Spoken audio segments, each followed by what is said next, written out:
It's time for some spooky reads. I woke up really late today because I was up really late last night doing sticker sheets for my shop. I was just on a roll with this one and I wanted to get it done, so I didn't go to sleep until like 4 or 5 a.m.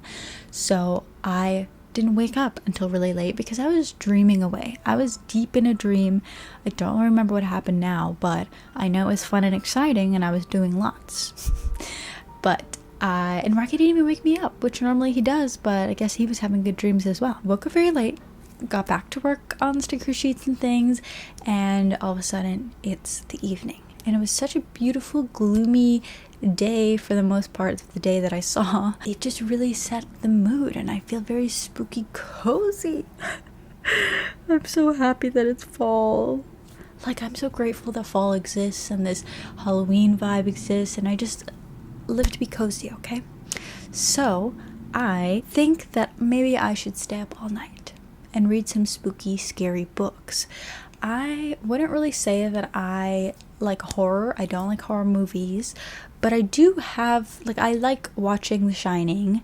A number of books that I read are within the horror genre, but I'm not scared of them. So I'm thinking maybe that I have not really experienced a proper horror book, and so maybe I should try that. I don't really know why I'm choosing to read at night, but this is just the way that the cards have fallen. So I'm gonna read some spooky books and see if I can stay up all night. If I do, then tomorrow morning I'm gonna go to a bakery called Supermoon. It's in the Lower East Side or NoHo area. I don't really know, but they moved over from their summer to their fall menu, and I really enjoyed what I got from their summer menu. So obviously I would love the fall things, so I would like to go there early in the morning so I can get the freshest baked goods. So if we stay up all night, then we can get that, because I refuse to go later in the day, and I like to have options of everything before anything is held out. So ideally would like to go early in the morning. So that's the idea I have for now, and I feel very cozy. I'm so happy. And I'm editing my last video right now, so I usually listen to an audiobook while I edit. Obviously not the talking parts, but those have already been edited. So let's read a book. Let's read a spooky, scary book, like I was saying. So I just bought the audiobook of We Have Always Lived in the Castle by Shirley Jackson. Shirley Jackson, everybody says, is the queen of horror, right? I am not, see, like I said, I don't really watch scary movies. My mom used to love Stephen King, not so much anymore, but she used to love Stephen King. We would watch Stephen King movies all the time. Like I said, I like watching The Shining, but Christine traumatized me as a child. That one, is it a Stephen King book? I don't know, but I think I recently heard it referenced in a random YouTube video. But all I remember is this guy that always had to have a toothpick in his mouth, and it was okay, it's a frozen place and they're in this cabin, and there's a bunch of guys, and this one guy always has to have a toothpick in his mouth, and he's sitting on this toilet lid to keep the monster inside. and then he doesn't have a toothpick, like he drops the toothpicks and then they're out of reach, so he kind of like has to reach for a toothpick, and then like, okay, scary, you know. What was the point here? The horror movies that I've seen are Stephen King horror movies, and I cried, I don't know when I watched it, Woman in Black. I was at my friend's house and they forced me to watch it and I cried. It's probably not even scary. If I want to watch that nowadays, I probably wouldn't be scared. What was the point here? I haven't seen any of the Shirley Jackson adaptations. That was my point. I don't know who wrote Woman in Black, but I also don't really remember what happened in that movie because I was scared and crying. So I've chosen to start with We Have Always Lived in the Castle rather than The Haunting of Hill House. I don't know why. I've just chosen this one, so we're gonna go with it. The audiobook at 2 times speed is only around 3 hours, so this should be a quick, hopefully I'm not too scared. Pray for me. And then I also have to read this book that I picked up a few weeks ago called Wormwood by Layla Martinez. I do believe this originally came out in a different language, but I'm not sure what.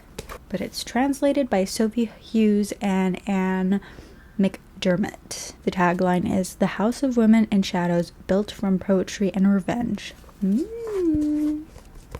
When I bought this, a lot of people said, I love that book, can't wait for you to read it, so that's the plan. Other than that, I can't remember what else I had. I had made like a little tiny TBR with Wormwood and We've Always Lived in the Castle, but I don't remember what the other book was that I had written down. I think it was another like horror classic, but I'll have to check on that. So let's get to the spooky reads, the spooky vibes. And of course, let me know if you've read any of the books and what other spooky read recommendations you have. Obviously, we'll see if I need something tamer, not so scary, but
It's a dark, gloomy day again, but it is a little bit warmer today.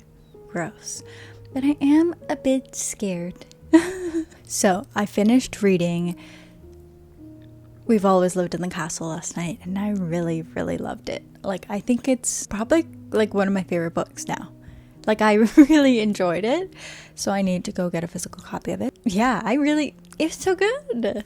It was not scary for me. It was just more like, little bit, like, gruesome, maybe. Not even. It has that, like, level of, it honestly felt like a cozy fantasy. It's not fantasy, but, like, it felt so cozy. It's probably the writing, because here we are, and I'm reading The Haunting of Hill House, and it is also very cozy, very atmospheric. Oh my gosh. And in the beginning, I know that she's setting up, like, la-di-da, light and beautiful, so that she can switch on you and, like, really gives impact of the mood of Hill House. And when I woke up, I did go to sleep, which I guess it kind of felt like a nap, really, but when I woke up, I did not want to pick it back up because I was scared. It's just like the feeling of foreboding, which is different to my, like, reading anxiety, because I often talk about how I have a lot of anxiety while reading. It does feel a little bit different from my normal reading anxiety. It's just very much foreboding. But it's not a long book, so I feel like it's not too, that's like keeping my anxiety at bay. That I'm just like, things will happen and it'll be over. But the writing is really, really good, very compelling, very, like I said, atmospheric. I'm scared. And it's also gloomy outside, so, oh, that reminds me, I should take my umbrella, which I did not properly air out last time I used, so hopefully nothing is growing. It's supposed to rain or something later, but it is a little bit warm today. Gross. Anyways, let's go get some baked goods. I also might check out this photo booth. It's like an analog photo booth, because it'll be on the walk to the cafe I have chosen to go to today. So I was going to take Wormwood to read, but I'm just going to continue with The Haunting of Hill House, because I can't put it down, because it'll be hard to pick up again, because I'm scared. So that's the plan. Yay.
The window's open and I just fed the pigeons and mourning doves, but the pigeons are bullies, so mourning doves barely get to eat seed. I wish the squirrel would come back and bully the pigeons, but I have come home and I would really, really like a nap. That sounds really nice, but I'm not to be depended upon to wake up from a nap. So I should probably not do that. I finished The Haunting of Hill House. The beginning was very strong, very ooky spooky, very scared, and then it kind of dropped off for me. In the second half, I started getting like convoluted in a way that was harder to follow or hard to like maintain the fright of the house. It just didn't feel scary to me anymore at all. By that point, I feel like I don't even know how to explain, but I gave it a 4 stars. I gave We've Always Lived in the Castle 5 stars. As I said, maybe my favorite book of the year. 4 stars for The Haunting of Hill House. And now I would like to read Wormwood next, but I really want to crochet. I've got a lot of crocheting things I need to do. Baby blanket and little crochet pouches that I'm doing. I finally got my zippers, so I want to put the zippers in as well. I did 2 so far, so like 4 panels, but 2 pouches. Ta-da! And then put a little zipper and a little coin pouch or whatever you can fit in there. I really need to drink some water, so I'm gonna do that and decide what to read well, I know what I want to read next, and it's Wormwood, but to decide if I should read or crochet. But if I'm crochet, then what am I gonna listen to or watch? So maybe I should watch a spooky something. I don't know what that spooky something would be.